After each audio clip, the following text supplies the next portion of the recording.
Hello, welcome to Disha kitchen. இன்றைக்கி நம்ம சேனலில் என்ன பார்க்க போகிறோம் அப்படின்னா, காலை உணவு என்ன செய்தேன் அப்படின்னு தாங்க. காலையில் இன்றைக்கி கொஞ்சம் கஞ்சி, கொஞ்சமாக வரகரிசி போட்டு உப்புமா செய்தேங்க. உப்புமா செய்கிறதுக்கு கடாயில் எண்ணெய் விட்டுட்டேன். அதாவது தேங்காய் எண்ணெயில் உப்புமா செய்தால் தான் நல்லா வாசமாக இருக்கும். அதனால் தேங்காய் எண்ணெய் விட்டு கடுகு போட்டு, கடுகு வெடித்ததும் கருவேப்பிலை, உளுத்தம்பருப்பு, கடலைப்பருப்பு, வரமிளகாய் இதையும் சேர்த்துட்டு இதனோட நல்லா 2 கைப்பிடி அளவுக்கு சின்ன வெங்காயம். உப்புமா அப்படின்னா சின்ன வெங்காயம் சேர்த்து செஞ்சிங்கன்னா தான் வாசனையாகவும் நல்ல சுவையாகவும் இருக்கும். வெங்காயமும் நல்லா வதக்க விட்டுடலாம். இப்போ தான் நம்ம சேனலை முதன்முறையாக பார்க்குறீங்க அப்படின்னா சப்ஸ்கிரைப் பண்ணிவிட்டு மறக்காமல் அப்படியே பக்கத்தில் இருக்கிற பெல் பட்டனை கிளிக் பண்ணிக்கோங்க. வெங்காயம் சேர்க்கும் பொழுதே கொஞ்சமாக நல்லா பொடிசாக நறுக்கின இஞ்சி சேர்த்துக்கோங்க. உங்களுக்கு பெருங்காய வாசனை பிடிக்கும் அப்படின்னா கொஞ்சோண்டு பெருங்காயத்தூளும் சேர்த்துக்கலாங்க. அதுவும் நல்ல மணமாகவே இருக்கும். வெங்காயம் வதங்கிக்கிட்டே இருக்கட்டுங்க. அதுக்குள்ளே நான் போய் வரகரிசியை நல்லா கழுவி சுத்தம் பண்ணி தண்ணி வடித்து எடுத்துகிட்டு வந்தேன்னா பக்கத்து அடுப்பில் கஞ்சி ரெடி ஆகிடுச்சுங்க.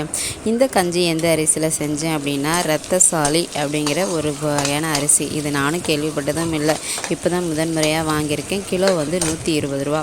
இந்த அரிசி எப்படி இருக்குன்னு பாருங்கள், நான் காட்டுறேன். ரொம்ப ரொம்ப நைஸாக அப்படியே நல்லா மெலிசாக இருக்குங்க. திட்டப்படாத அரிசி தான், ஆனால் சுவை அருமையாக இருக்கும். இதில் புட்டு செஞ்சு பார்த்தேன், அவ்வளோ ஒரு சுவையாக இருந்தது. உங்களுக்கு கிடைச்சிது அப்படின்னா நீங்கள் வாங்கி செய்யலாம் தாராளமாக. இந்த அரிசி வந்து டிபார்ட்மெண்டல் ஸ்டோர்லலாம் வாங்கலைங்க, ஒரு விவசாயிக்கிட்ட தான் வாங்கினேன். அவங்கள்ட்ட எல்லா வகையான அரிசி ரகமுமே இருக்குது.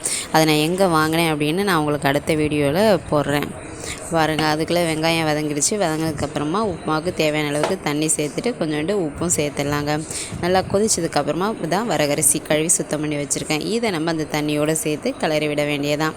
கிளறி விட்டோன்னா குறைஞ்சது 8லேருந்து 10 நிமிஷத்துக்குள்ளே நம்மளுடைய வரகரிசி உப்புமா ரெடி.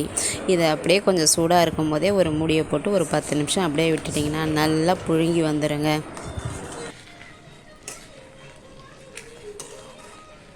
உங்களுக்கு தேங்காய் டேஸ்ட்டு பிடிக்கும் அப்படின்னா இதனோட துருவின தேங்காயும் சேர்த்திங்கன்னா அந்த சுவையுமே நல்லா இருக்குங்க. அடுத்ததாக கஞ்சியில் கொஞ்சமாக உப்பு, மோர் கலந்து நல்லா கலக்கி விட்டுட்டேன். உப்புமாவும் ரெடி. உப்புமா வந்து இப்படி கெட்டியாக இருக்குன்னு நினைக்காதீங்க, நம்ம கையால் எடுக்கும்போது நல்ல பொலப்பொலனே வந்துடும்.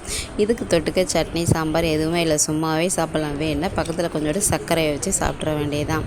சுவை ரொம்ப அருமையாகவே இருக்கும். இன்றைய காலை உணவு அவ்வளவுதாங்க.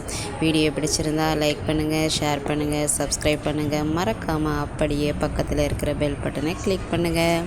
தேங்க்யூ ஃபார் வாட்சிங்.